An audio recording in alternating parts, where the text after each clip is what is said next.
Hello, my name is Steve, and in this video I would like to show you how to change your name on Facebook. So let's start it. First, you need to open your Facebook application.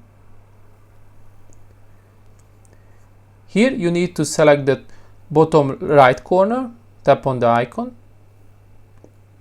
scroll down a little bit and look for the settings and privacy, and once again tap on the settings. Here you will find the account settings, and you need to select the first row, which is the personal information. Tap on it. In the first row you will see your current name, and if you would like to change it, you need to tap on it once again. On this you will be able to change your first name, middle name and surname.